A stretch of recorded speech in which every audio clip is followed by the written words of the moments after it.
What if a single act of kindness, a moment of defiance in a world that bows to power, could change your life forever?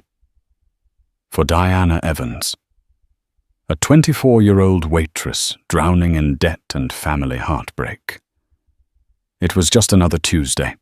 She served the city's elite, invisible and exhausted.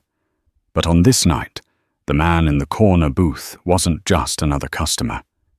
He was Matthew Kingsley, a phantom billionaire, a man whose grief was as legendary as his fortune, and he was drinking himself into oblivion.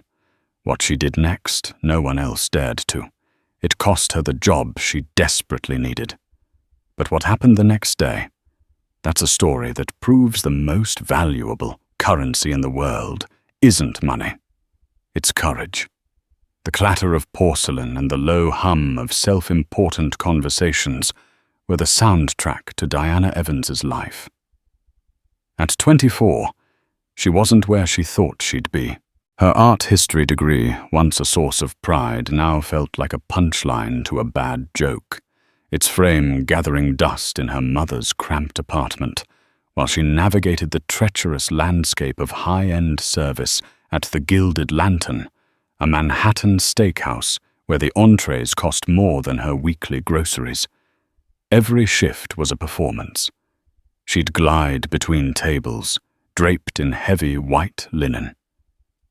Her smile a carefully constructed mask of pleasant indifference.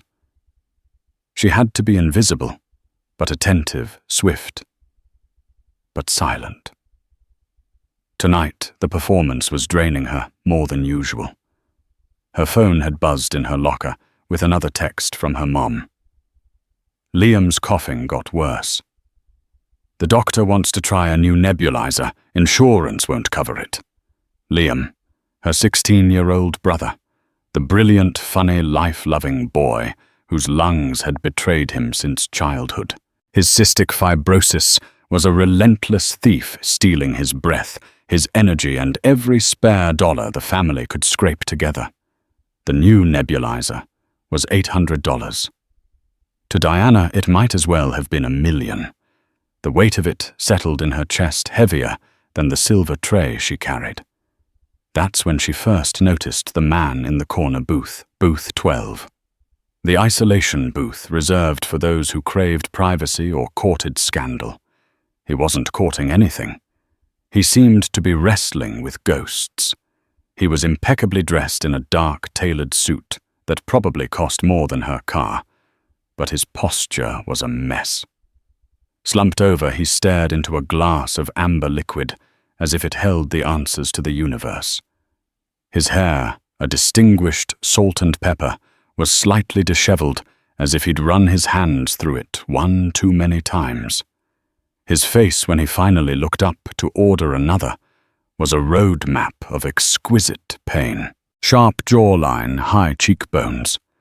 But his eyes, they were hollowed out, haunted. Diana had seen that look before in the mirror on the nights after Liam had a particularly bad episode. It was Matthew Kingsley. Even in her world, a universe away from his, the name resonated. A tech magnate turned recluse, a Midas whose touch had turned to ash 3 years ago, when his wife, the celebrated philanthropist Amelia Kingsley, and their young daughter Lily had perished in a yachting accident in the Aegean Sea. The story had dominated the news for months. The brilliant billionaire who had everything and lost it all in a single cruel wave. Since then, he was a phantom, rarely seen his empire run by proxies. And here he was in her section, systematically trying to drown himself in Macallan 25. Her colleague, a jaded veteran named Marcus, nudged her as she refilled water glasses. "That's Kingsley in your corner. Don't stare. Just keep the whiskey coming. They say his tips are legendary, even when he's 3 sheets to the wind." Diana nodded, but a knot of unease tightened in her stomach. For the first 2 hours of his stay, she did as instructed. She'd approach silently, place a fresh glass on the coaster, and remove the empty one. He never spoke, just gestured with a single, languid finger. Each time, he looked more broken. His tie was loosened, the top button of his crisp white shirt undone. A tremor had started in his hand. Around 11 p.m., he signaled again. This would be his 7th glass. It wasn't just a man having a few drinks anymore. It was self-destruction, one expensive pour at a time. She looked at him, truly looked past the suit and the reputation, and saw a man standing on a cliff edge. And she thought of Liam, of the desperate fight for every breath, for one more good day. The sheer wasteful tragedy of it all struck her with the force of a physical blow. She picked up the bottle of Macallan from the bar, but instead of pouring it, she walked over to his table and placed the closed bottle down with a soft thud. Matthew Kingsley looked up, his eyes struggling to focus. A flicker of annoyance crossed his features. "I believe I asked for a glass." He slurred his voice, a low, gravelly rasp. "Yes, you did." Diana said, her own voice barely a whisper, yet clear and firm. "But with all due respect, sir, I can't bring you one." He blinked, the simple act of defiance, so alien it seemed to momentarily sober him. "You can't." "No, sir." She braced herself, her heart hammering against her ribs. This was her job. This was $800. "I don't think you need another drink. I think you need a glass of water and a safe ride home." A chilling silence fell over the booth. He straightened up slightly, a glint of the powerful man he was cutting through the alcoholic haze. "Do you have any idea who I am?" "Yes, sir, I do," she said softly. "That's why I'm saying it. I've seen what happens when good people get lost in their pain. It's a storm that doesn't just drown you. It drowns everyone who cares about you." She didn't know where the words came from. They felt pulled from the rawest part of her soul, the part that watched over Liam's fitful sleep. His jaw tightened. For a second, she saw a flash of pure fury. She expected to be fired on the spot, for him to roar and bring the whole restaurant down upon her. Instead, his face crumpled just for a moment, the anger dissolving into a vast, oceanic sorrow. He looked away, staring at the empty seat across from him. "You have no idea what you're talking about." He whispered the words, thick with unshed tears. "Maybe not," she conceded, "but I know a man who is hurting, and I know that more of this ttuku," she gestured to the bottle, "won't make it stop." She took a step back. "I can call a car for you. Your usual service, I assume." He didn't answer. He just stared at the polished wood of the table. The restaurant manager, Mr. Dubois, a man whose spine was made of gelatin, in the presence of wealth, scurried over his face, pale with panic. He had seen the exchange from afar. "Is there a problem, Mr. Kingsley?" he asked, shooting Diana a look that could kill. Matthew Kingsley didn't look at him. He slowly, deliberately pushed his chair back and rose to his feet.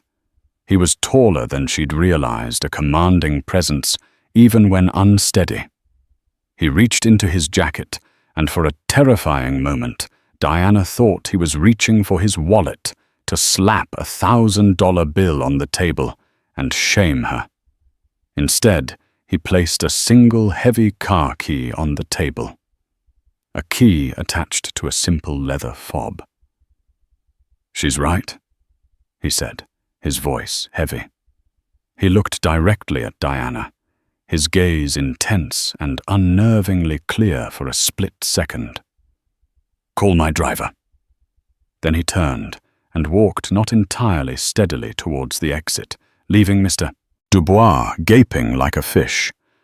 Diana picked up the key, her hand trembling, and walked to the host stand to make the call. When she returned to the table to clear it, she saw he had left cash. Not a legendary tip, just enough to cover the bill to the dollar. It was a statement. Her shift ended an hour later. As she was untying her apron, Mr. Dubois called her into his office. He didn't ask her to sit down. "Diana, what were you thinking?" He seethed his voice a venomous whisper. That was Matthew Kingsley. He could buy this entire city block and turn it into his personal dog park if he felt like it. "Your job is to serve, not to psychoanalyze. He was going to hurt himself, sir. He'd had too much. That is not your decision to make. Your decision is still or sparkling. You embarrassed the restaurant. You embarrassed me. And you cost us one of our highest-profile clients." He didn't pause for breath. "Clear out your locker. Your services are no longer required." The words hit her, but she felt strangely numb. She had known it was coming. She just nodded, turned, and walked out. The weight of the $800, now an impossible mountain, pressed down on her as she stepped out into the cool Manhattan night. The city lights blurred through her tears. She had done the right thing, the human thing, and it had cost her everything. The next day was a study in grey. The sky over Queens was the colour of dishwater, mirroring the bleak landscape of Diana's future. She'd spent the morning scrolling through job listings for waitressing gigs, each one feeling like another step backward.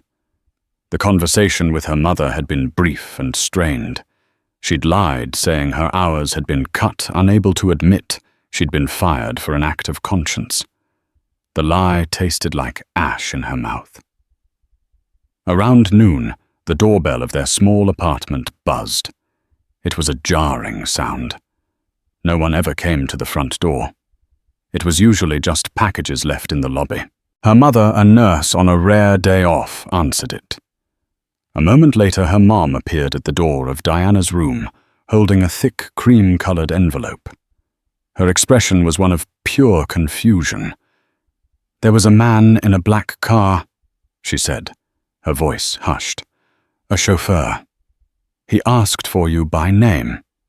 Diana Evans." Diana sat up, her brow furrowed. She took the envelope. It was heavy, made of expensive codstock that felt like silk. Her name was written on the front in elegant, flowing calligraphy. There was no stamp, no return address. It had been hand-delivered. Her fingers trembled as she broke the wax seal on the back, a simple, poised T. Inside was a single stiff card. The engraved text was stark and black against the cream. "Miss Evans. Your compassion was an unexpected light in a moment of darkness. I find myself in need of such clarity. I request your presence for 1 week at my home, Musha Kai in the Bahamas. All travel and accommodations will of course be arranged. You will be compensated for your time at a rate of $100,000 for the week. A car will be waiting for you outside your residence tomorrow morning at 9 a.m. to take you to the airfield. Should you choose to accept, simply be in it. A preliminary non-disclosure agreement is enclosed. Please sign it and hand it to the driver. Your integrity has a value you may not have recognized. I do. Sincerely, Matthew Kingsley." Diana read it once, then twice. Her mind couldn't process the words. Musha K.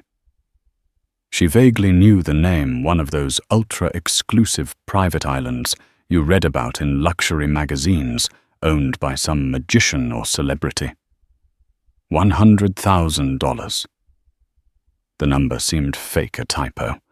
It was more than she could make in 2 years. It was Liam's nebulizer. It was the mountain of medical debt. It was a lifeline so extravagant it felt like a prank. Tucked behind the invitation was a multi-page legal document, the NDA, and a check. A cashier's check made out to her name for $10,000. The memo line read, "For your immediate inconvenience." "What is it, honey?" her mother asked, her eyes wide with worry. Diana couldn't form the words. She just handed her the invitation. Her mother read it, her hand flying to her mouth. "Diana, no, absolutely not," she said, her voice shaking. This is insane. Billionaires don't just invite waitresses to their private islands. This isn't a movie. It's dangerous." "Mom, look at the check." Her mother glanced at it, and her resolve seemed to waver for a fraction of a second before hardening again. "I don't care. There are things money can't fix, and putting yourself in a vulnerable position with a powerful, grieving man is a risk I won't let you take." The argument raged for an hour. It was a fantasy, a trap, a rich man's perverse game. But against all of her mother's valid fears, Diana felt a strange pull. It wasn't just the money, though. God knew that was a siren's call. It was his words. "Your integrity has a value you may not have recognized." "I do." He had seen her. In that moment in the restaurant when she felt most invisible, he had seen the person behind the apron. And he wasn't offering her a job as a servant. He was asking for her presence. He was offering a sum of money that suggested he wasn't buying her time, but her character. That evening she called her best friend, Isabella Bella, a fiercely pragmatic law student who viewed the world through a lens of logical positivism and healthy skepticism. Diana read the invitation aloud over the phone. There was a long silence on the other end. "Okay," Bella said slowly. "Let's break this down like a torts case. Fact pattern. Reclusive, grieving billionaire recently witnessed in a state of extreme emotional distress and intoxication summons a young waitress who showed him a moment of kindness to his private isolated island." "You don't have to make it sound so ominous," Diana said weakly. "Honey, it is ominous. This has more red flags than a Soviet parade. What does he want your presence? What does that even mean? Is he going to hunt you for sport? Is this some most dangerous game scenario with better catering? Bella, I'm serious, Diana." Option A. He's a deeply disturbed man who has fixated on you in a moment of vulnerability. That's dangerous. Option B. This is some elaborate test a game for a bored billionaire. That's humiliating. Option C. He's genuinely grateful and wants to. What talk for 100 grand? That's unheard of and deeply weird. What about option D? Diana countered, her voice quiet. He's a man who's completely alone, who has pushed everyone away, and for 1 second, someone treated him like a human being instead of a bank account, and he's just reaching out. That's the option that gets you killed in a horror movie, Bella retorted, though her tone softened. Look, I know about Liam. I know what that money would mean. But you can't put a price on your safety. They talked for another hour. Bella, ever the lawyer, advised her to at least have an attorney look at the NDA, but they both knew there was no time or money for that. By the end of the call, Diana was more conflicted than ever. The fear was real, a cold knot in her stomach. But the image of Liam struggling for breath was more real. The $100,000 wasn't just a number. It was a year of easier breathing for her brother. Maybe 2. It was the difference between constant suffocating anxiety and a moment of peace for her family. That night, she didn't sleep. She sat by her window, looking out at the city lights, the invitation lying on her bedside table. It felt like a fairy tale artifact, a cursed apple or a magic lamp. She thought about Matthew Kingsley's eyes, the profound loneliness in them. She wasn't naive. She knew power could corrupt and that wealth could create monsters. But she also believed in the flicker of humanity she had seen in him. It was a gamble, her safety against her family's security, her intuition against the world's logic. At 8:55 a.m., she hugged her mother, promising to call and text at every possible opportunity. Her mother was crying silently. If you feel for 1 second that something is wrong, you scream, you run, you do whatever it takes, she whispered, clutching Diana's arms. Diana nodded, her own throat tight. She had signed the NDA. With a deep breath that did little to calm her racing heart, she walked out of the apartment building. Just as the invitation promised, a sleek black Rolls-Royce was purring silently at the curb. The chauffeur, a stern-looking man in a crisp uniform, stepped out and opened the rear door for her. He didn't smile. "Miss Evans," he said, his voice a polite monotone. She handed him the signed NDA. He placed it in an inside pocket without looking at it. As she slid onto the plush leather seat, the door closing with a heavy, final-sounding thump, she felt a profound sense of crossing a threshold. The car pulled away from the curb, leaving her old life behind. She was either on her way to salvation or into the heart of a gilded cage. The journey was a masterclass in seamless, silent luxury. The Rolls-Royce glided through traffic to a private airfield in New Jersey she didn't know existed. There, a sleek Gulfstream G650 sat waiting on the tarmac. The chauffeur handed her off to a flight attendant with a warm, professional smile who called her Miss Evans and showed her to a spacious cabin of cream leather and polished wood.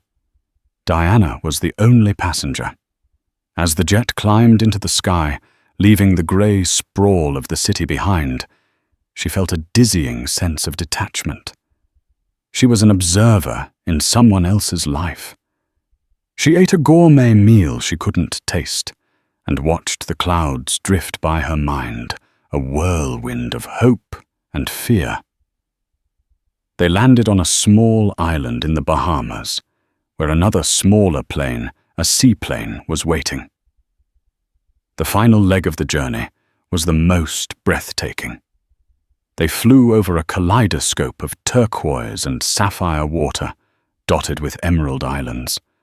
Then one island came into view that stood apart from the rest. It was larger, ringed by pristine white sand beaches, its interior a lush, dense green. As they descended, she could see a main villa with a terracotta roof nestled in the hills, and several smaller guest bungalows dotted along the coastline. This was Musha Cay. The seaplane landed gently on the crystal-clear water of a sheltered bay. A small wooden dock extended from the beach where a man stood waiting. As Diana stepped from the plane onto the dock, the warm, humid air enveloped her. The man waiting was Matthew Kingsley. He was a different person from the broken man in the restaurant. The sun caught the silver in his hair, and his eyes, clear and piercing blue, held a startling intensity. He was dressed in casual linen trousers and a simple white shirt, his feet bare in the sand. He looked rested, powerful, and profoundly sad. "Miss Evans," he said, his voice calm and steady. "Diana, welcome to Musha Cay." "Mr. Kingsley," she replied, her own voice sounding small against the gentle lapping of the waves. "Matthew, please." He offered a small, hesitant smile. It didn't quite reach his eyes. "Thank you for coming. I realized the nature of my invitation was unconventional." "It was," she agreed, deciding that honesty was the only currency she had here. "I owe you an explanation," he said, turning to walk along the beach. She fell into step beside him, the soft sand cool beneath her sneakers. And an apology for my behavior at your restaurant. It was inexcusable. You were going through something, she said simply. He stopped and looked at her, his gaze searching. You keep doing that, he murmured, offering grace where it isn't deserved. He resumed walking. I imagine you are wondering why I brought you here, why I offered you an obscene amount of money. The thought had crossed my mind. She admitted a touch of dry humor in her voice. He chuckled a low, rusty sound. I'm sure it did. The truth is, Diana, for the past 3 years, my life has been surrounded by ghosts. The ghosts of my wife, Amelia, and my daughter, Lily. He spoke their names with a reverence that was heartbreaking. And it's also been surrounded by people who want something from me. My money, my influence, my name. They walk on eggshells. They flatter me. They lie to me. They handle me. Every interaction is a transaction. He paused, looking out at the horizon.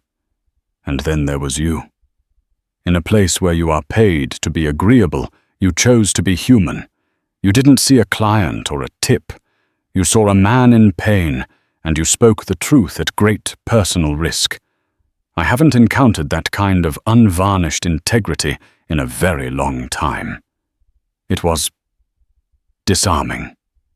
He turned back to her. I told you I needed clarity. Being here on this island, it's the only place I can escape the noise. But the silence can be just as deafening. I brought you here because I need to be reminded that genuineness still exists. I want to talk to someone who isn't on my payroll, who isn't afraid of me, and who won't tell me what I want to hear.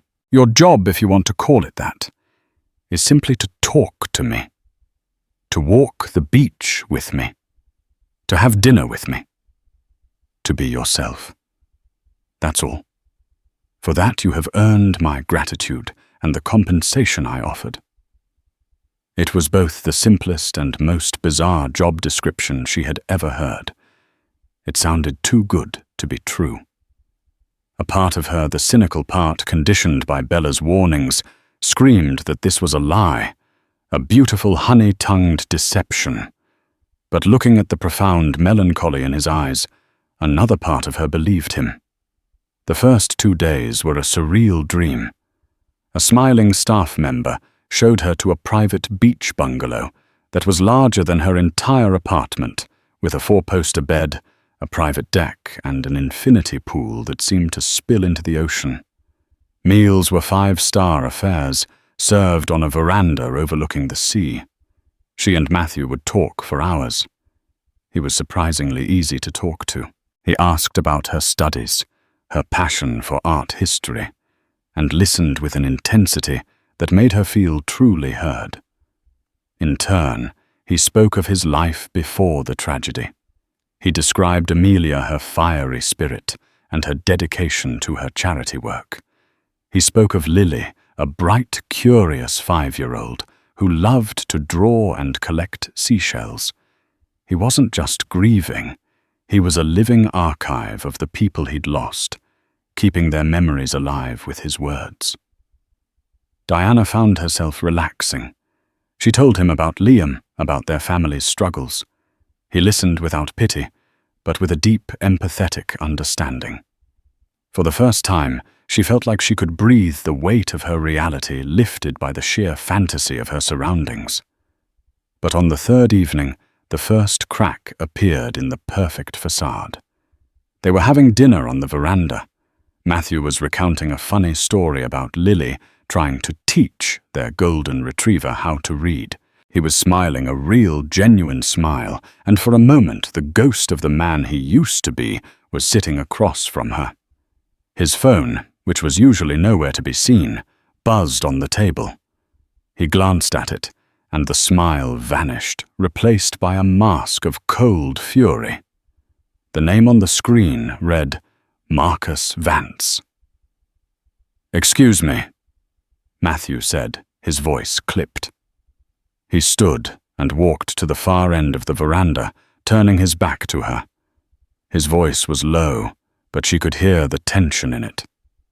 "I told you not to call this line. No, the market can dip, I don't care. That's not your decision to make, Marcus. It's mine. I am perfectly capable. Don't you dare mention her name. You have no right. No, we're done."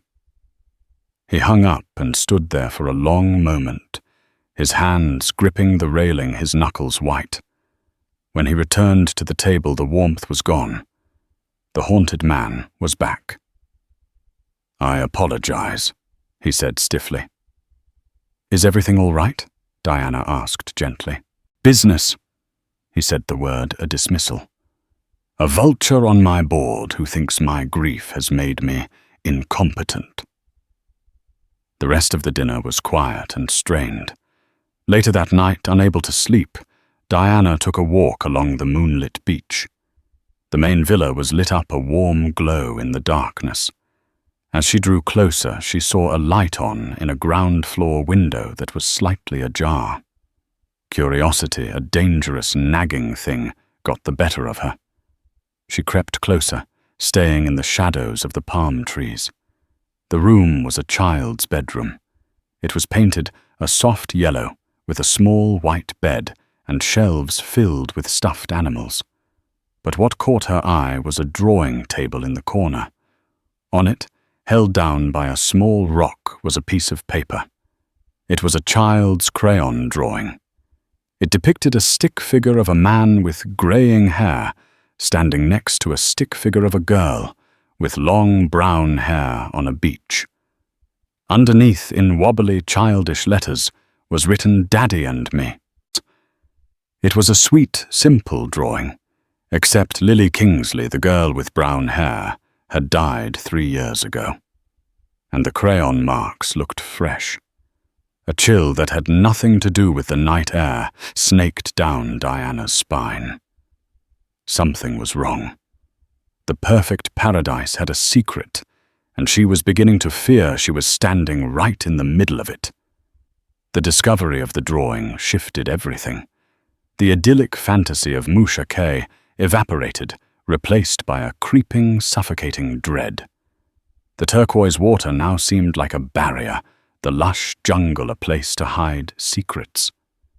The polite, ever-present staff suddenly felt like guards, their smiles holding a new, unnerving quality. Diana was no longer a guest. She felt like a specimen under a microscope. She tried to rationalize it. Perhaps the drawing was old, preserved carefully. Perhaps Matthew looked at it every night to feel close to his daughter. But she couldn't shake the feeling that the crayon wax was too vibrant, the paper too crisp. It felt recent. Her conversations with Matthew became stilted. She was now the one performing her smiles, forced her questions carefully neutral. She was hyper-aware of his every mood swing. The warmth and vulnerability he had shown her now seemed like a calculated performance designed to win her trust. What was his endgame? Bella's cynical warnings echoed in her mind. Is this some elaborate test? The test, it turned out, was far more twisted than she could have imagined. On the 5th day, Matthew approached her as she was reading on her private deck. His expression was serious, a change from the melancholic but gentle demeanor he had cultivated. "Diana, I need to be frank with you," he began, sitting in the chair opposite her. "This week has been illuminating, but I haven't been entirely honest about my motives. Here it comes," she thought, her stomach clenching. "When I lost my family," he continued, his gaze fixed on some distant point over the ocean, "the world showed its true colors. Everyone wanted a piece of the broken billionaire. Relatives I hadn't seen in decades crawled out of the woodwork. So-called friends pitched me investment schemes at my wife's memorial. It was grotesque." He finally looked at her, his eyes cold and appraising. "I became paranoid. I started to believe that genuine, selfless kindness was a myth. So I began to conduct little experiments. I would put people in situations where they could ask for something just to see if they would, to see where their price was. Diana felt the blood drain from her face. Experiments. My invitation to you, he said, his voice flat, was the ultimate experiment. I brought you to paradise. I gave you luxury. I offered you a life-changing sum of money. And all week I have been waiting for you to ask for more, for you to leverage my vulnerability, my sad story, into a better deal for yourself, a permanent position, a bigger check, an investment in some sob story. He gestured vaguely. Your brother, for instance. The mention of Liam was a physical blow. She felt the air leave her lungs. The kindness he'd shown, the empathy in his eyes when she spoke of her family's struggle, it was all a data point in his sick game. She wasn't a person to him. She was a lab rat. You thought I would use my sick brother to extort you, she whispered, her voice trembling with a mixture of hurt and incandescent rage. It's what most people would do, he stated, as if it were a law of physics. But you didn't. You haven't asked for a single thing. You've just listened. A flicker of something confusion admiration crossed his face. You passed my test, Diana. You've proven to me that you are exactly who I thought you were that night in the restaurant. He expected her to be pleased, relieved. He expected gratitude. What he got was fury. Diana stood up, her book falling to the deck with a loud smack. A test. You think this was a test? You flew me hundreds of miles from my home. You paraded your grief in front of me. You made me talk about the most painful parts of my life, all so you could, verify my moral purity. How dare you? Tears of anger and humiliation streamed down her face. That money, that obscene amount you offered, that's not just a number to me. That's medicine. That's hospital visits. That's a chance for my brother to live a slightly more normal life. And you dangled it in front of me like a piece of cheese in a maze. You are not a grieving man, Matthew. You are a monster. A coward hiding behind his money and his pain, so afraid of being hurt that you inflict it on others instead. She had never spoken to anyone like this in her life, let alone a billionaire who held her family's financial future in his hands. But she was past caring. I don't want your money. I don't want your paradise. And I certainly don't want your validation. Arrange a flight. I want to go home. Matthew was stunned into silence, his face a mask of shock. He had clearly never been spoken to this way. He opened his mouth to reply, but at that exact moment, the sound of a helicopter grew louder, and a sleek black chopper appeared over the trees, descending towards a helipad near the main villa. Matthew's head snapped towards the sound, his jaw tightening. He wasn't supposed to be here. Who? Diana asked, wiping angrily at her tears. Marcus Vance. The name sent a new wave of dread through her. The man from the phone call. The vulture. An hour later, as Diana was frantically packing her bags in her bungalow, there was a sharp knock on her door. It wasn't Matthew. It was a man in his late 40s with slicked back hair, an expensive suit that looked out of place on the beach, and a smile that was all teeth. Miss Evans, I'm Marcus Vance, Executive VP of Kingsley Industries, he said, his voice smooth as oil. May I have a word? He didn't wait for an answer, stepping into the room and looking around with an air of disdain. Quaint, he said. Listen, I'm going to get straight to the point. I know why you're here. Matthew has these episodes. He gets sentimental, finds a stray puppy or a waitress, and gets it in his head that they're some kind of savior. It's a symptom of his condition. His condition? Diana asked, her guard up. Grief, Marcus said with a dismissive wave. It's made him unstable, erratic. Bad for business. My job is to protect the company, and by extension, Matthew from himself, and from unfortunate distractions. He looked directly at her. Like you. He reached into his jacket and pulled out a checkbook. Matthew's offer was sentimental. This one is practical. I'm prepared to offer you $500,000, $500,000, to sign an expanded NDA, leave this island on my helicopter within the hour, and never contact Matthew Kingsley again. You will disappear from his life. It's a generous severance package for a week's work, wouldn't you agree? The offer was staggering. It was life-altering. 5 times what Matthew had promised. It was the answer to all her prayers. But the way he said it, the cold, dead look in his eyes, the undisguised threat. This wasn't a business transaction. This was a payoff. This was hush money, and suddenly Diana knew with absolute certainty that the secret of this island was far bigger than Matthew's cruel psychological games. Marcus Vance wasn't protecting a grieving man. He was caging him. And he was terrified that she, the stray waitress, had somehow been handed the key. "What are you so afraid of, Mr. Vance?" she asked, her voice steady. His smile tightened. "I'm not afraid of anything. I'm a pragmatist. Matthew is a valuable asset who needs to be managed. You are a liability. Take the deal." "No," Diana said the word, tasting of defiance. "I think I'll stay. I have a contract with Mr. Kingsley for the rest of the week." Marcus's face darkened. "You are making a very, very big mistake." He leaned in closer, his voice dropping to a menacing whisper. "This is a world you don't understand. Don't get caught in the machinery, little girl.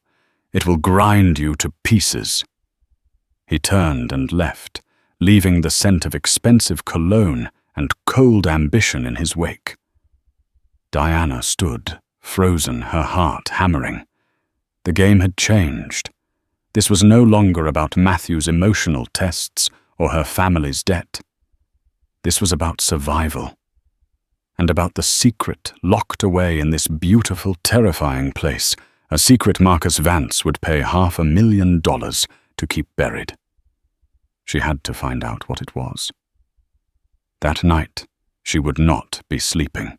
While the 2 most powerful men on the island were locked in their own battle, Diana Evans, the invisible waitress, was going to find the truth.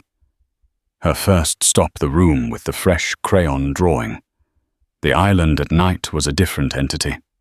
The jungle, so vibrant and full of life during the day, became a wall of impenetrable darkness, alive with the clicks and whirs of unseen creatures.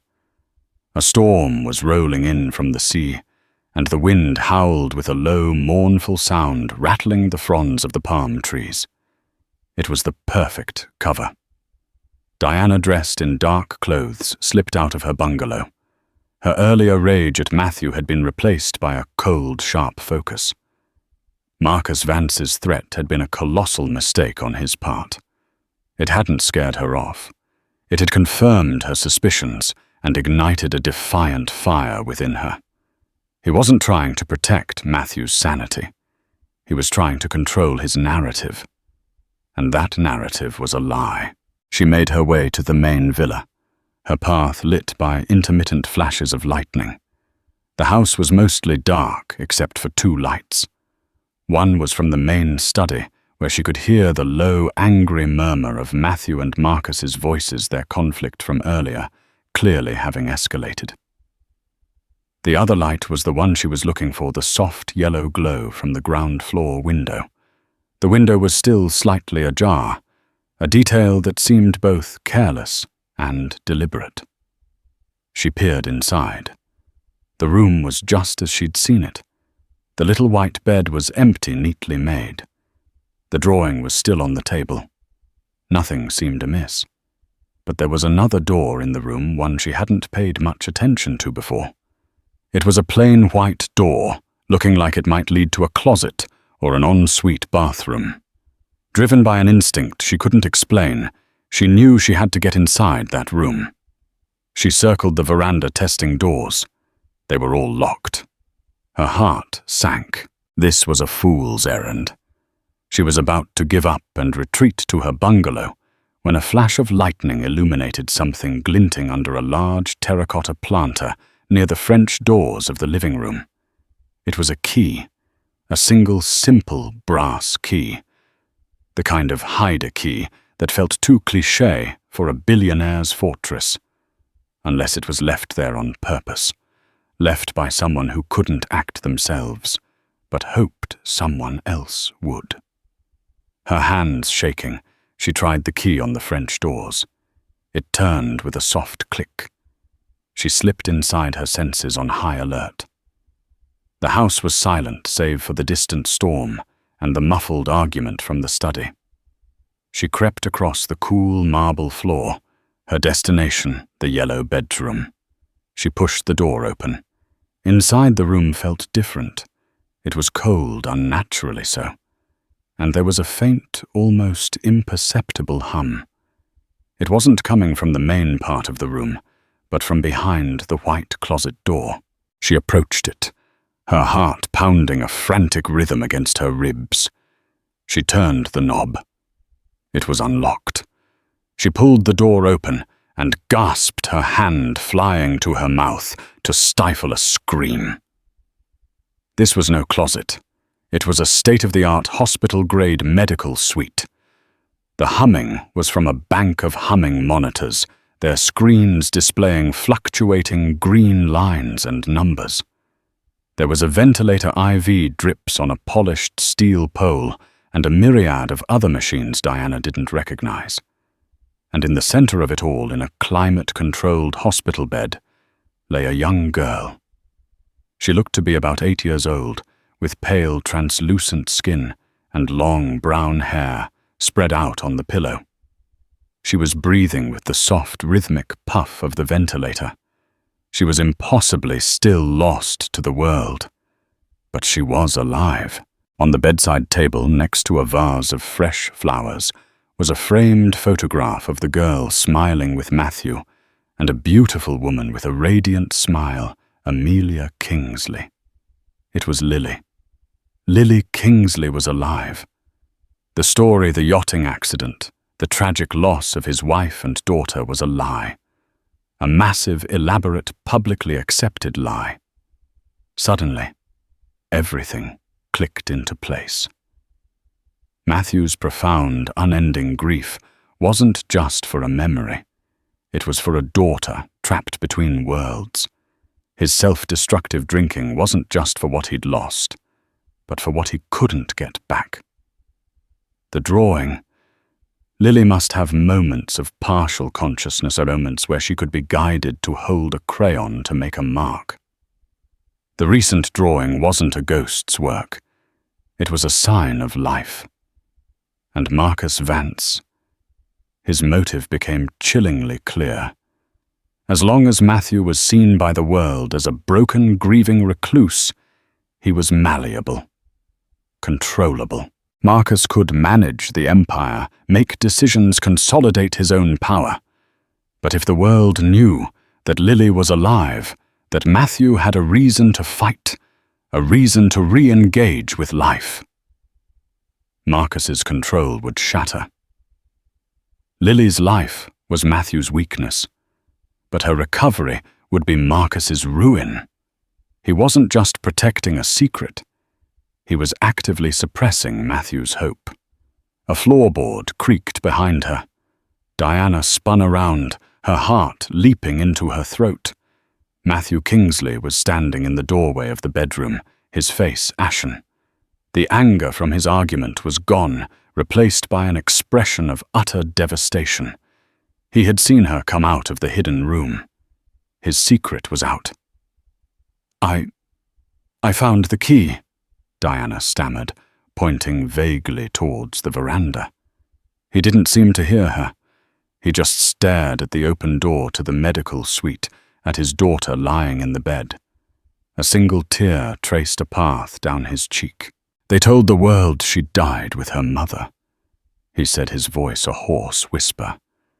It was the only way to protect her. After the accident, the media was like a pack of wolves, and there were threats, people who would see her as leverage. He looked at Diana, his eyes pleading for understanding. She suffered a severe hypoxic brain injury. The doctors said there was no hope. They said I should let her go. He stepped into the room, his hand resting gently on the doorframe of the medical suite. But sometimes she moves. Her eyelids flutter. A nurse helped her with that drawing last week. His voice broke. How can you let go of a miracle? How can you give up on hope? You can't, Diana whispered, her own tears falling freely now. Marcus thinks I'm insane. Matthew continued, his voice thick with pain. He says I'm bankrupting the company on a fantasy keeping this facility running.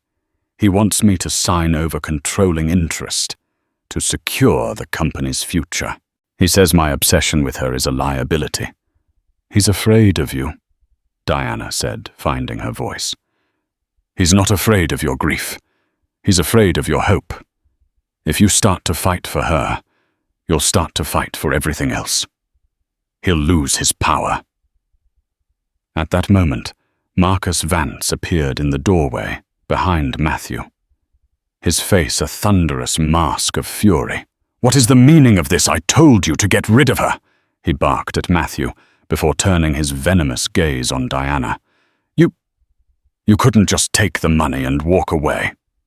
She knows, Marcus, Matthew said, his voice dangerously quiet. He turned to face his subordinate, and for the first time Diana saw the steel that had built an empire flash in his eyes. The haunted man was gone, replaced by a father and a king, defending his castle. You've been using my daughter's tragedy, my wife's memory, to manipulate me, to line your own pockets and steal my company from under me. I did what I had to do, Marcus spat. You were unfit, wallowing in self-pity, drinking yourself to death. Someone had to steer the ship. This ship has a captain, Matthew said, taking a step forward. And you are relieved of your command. Get off my island. Get out of my house. A team of forensic accountants will be waiting for you in New York. I suggest you find a very good lawyer. Marcus stared, his face contorted with rage and disbelief. He saw the shift in Matthew, the new strength, and he saw Diana standing there, the catalyst for his downfall. For a second, he looked like he might resort to violence, but then with a strangled curse, he turned on his heel and stormed out. The sound of the helicopter taking off a few minutes later was the sound of a chapter ending. Matthew stood in the quiet house, the storm outside beginning to subside. He looked at Diana, his expression a complex mixture of gratitude, shame, and overwhelming relief. The night I met you, he said softly. Her doctor had called. He said her brain activity had dipped to its lowest point yet. He told me it was time to consider the options.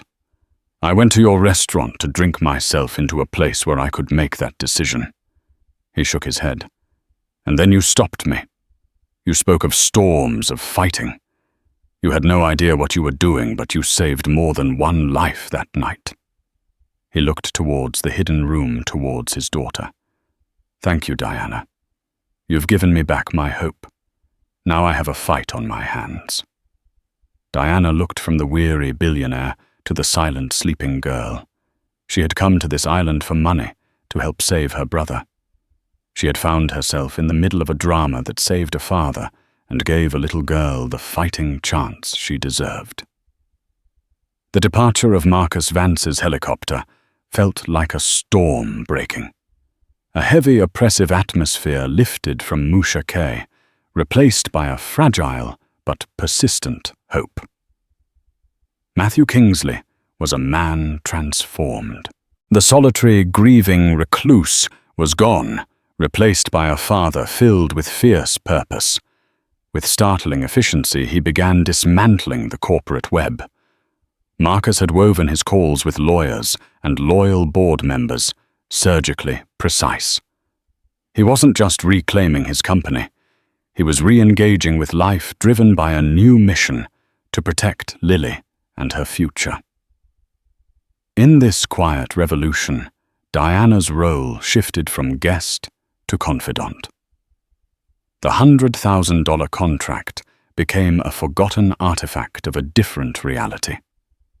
Her days found a new rhythm centered around the yellow room. She became a bridge between Matthew's world of grief and action and Lily's world of stillness.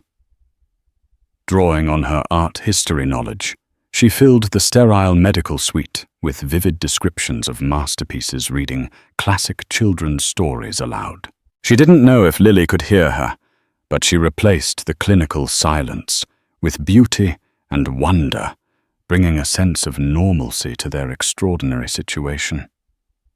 One afternoon, as Matthew watched her from the doorway, he spoke quietly, his voice thick with emotion.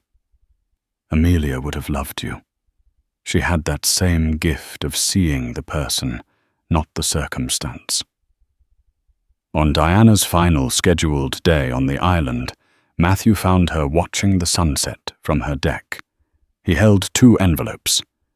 "This," he said, handing her the first, "is for your integrity, for your courage, for giving me my life back." Inside was a check for $500,000. The sight of it was surreal. It was Liam's future. It was her mother's peace of mind. It was the end of a weight she had carried for years. Tears of relief streamed down her face. "It's not a payment," Matthew said firmly, anticipating her protest. "It's a thank you. But it's not the most important thing I have to offer you." He handed her the second envelope. It didn't contain a check, but a formal proposal. "I'm relaunching Amelia's charitable foundation." He explained, his eyes alight with passion. "We're going to fund cutting-edge research for pediatric brain injuries and provide direct financial support for families with chronically ill children. No one should have to face what your family has, or what I have alone." He paused, his gaze direct. "The foundation needs a director. Someone with empathy, intelligence, and the strength to fight for those who can't. It needs you, Diana." He wasn't offering her a place in his gilded cage.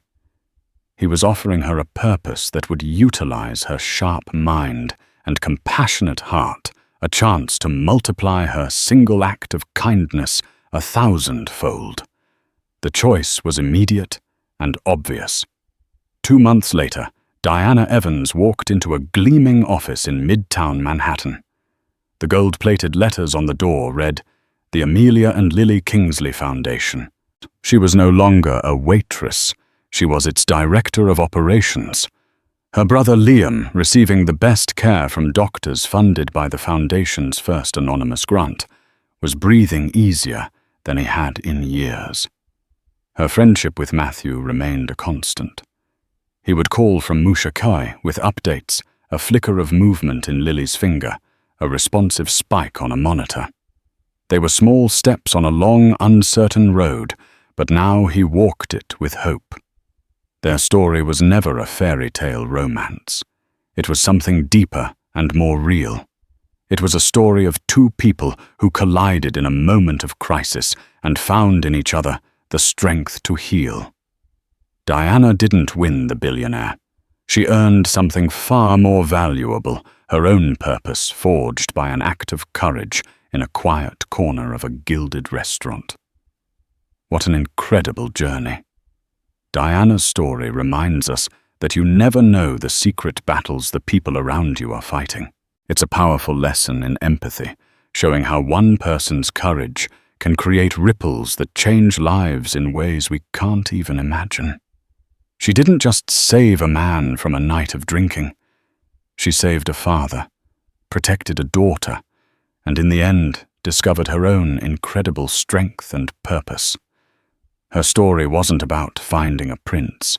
It was about becoming a queen in her own right. If this story moved you, please hit that like button and share it with someone who might need a reminder of the power of kindness. And don't forget to subscribe to our channel and turn on notifications for more real-life dramas that explore the hidden depths of the human heart. What did you think of Diana's decision? Let us know in the comments below. Thanks for listening.